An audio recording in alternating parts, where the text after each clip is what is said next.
Stephen strange दुनिया के सबसे बेहतरीन न्यूरोसर्जन्स में से एक था। उसके लिए सर्जरी सिर्फ काम नहीं थी, बल्कि उसकी पूरी जिंदगी थी। लेकिन एक रात उसकी जिंदगी हमेशा के लिए बदलने वाली थी। स्टीफन अपनी कार में तेज रफ्तार से जा रहा था। तभी अचानक उसका ध्यान भटक जाता है और उसकी कार भयानक एक्सीडेंट का शिकार हो जाती है। इस हादसे में उसके दोनों हाथ बुरी तरह घायल हो जाते हैं। डॉक्टर्स पूरी कोशिश करते हैं, लेकिन स्टीफन के हाथ पहले जैसे नहीं हो पाते। अब जिस आदमी की सबसे बड़ी ताकत उसके हाथ थे, वही हाथ उसके करियर को खत्म कर चुके थे। स्टीफन इस बात को स्वीकार नहीं कर पाता। वो एक के बाद एक महंगे इलाज और एक्सपेरिमेंटल सर्जरीज करवाता है, लेकिन कोई फायदा नहीं होता। धीरे धीरे उसे समझ आने लगता है कि शायद वो दोबारा कभी सर्जरी नहीं कर पाएगा। लेकिन स्टीफन हार मानने वाला नहीं था। एक दिन उसे जोनाथन पेंगोन नाम के एक ऐसे आदमी के बारे में पता चलता है जिसके शरीर का निचला हिस्सा कभी काम नहीं करता था, लेकिन अब वही आदमी अपने पैरों पर चल रहा था। स्टीफन को यकीन नहीं होता कि ये कैसे संभव है। वो पेंगबोन से मिलने पहुंचता है और उससे पूछता है कि आखिर उसने खुद को ठीक कैसे किया। पेंगबोन उसे एक ऐसी जगह का नाम बताता है जहाँ से स्टीफन की पूरी जिंदगी बदलने वाली थी। उस जगह का नाम था कामरताज। स्टीफन आखिरी उम्मीद लेकर काठमांडू पहुंच जाता है। वो कई दिनों तक कामरताज को ढूंढता रहता है।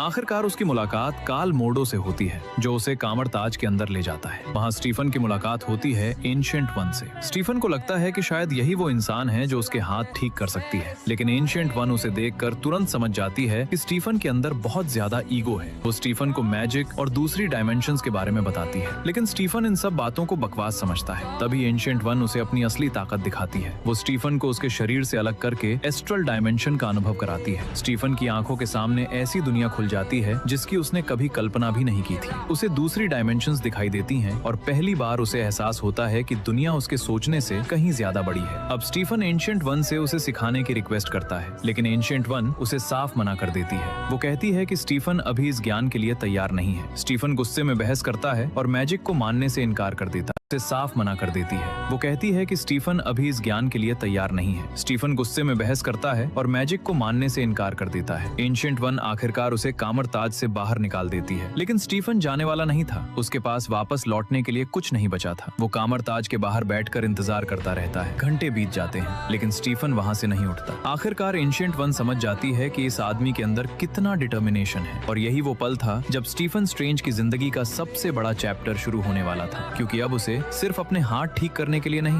बल्कि मिस्टिक आर्ट सीखने के लिए तैयार होना था। और पार्ट 2 के लिए सब्सक्राइब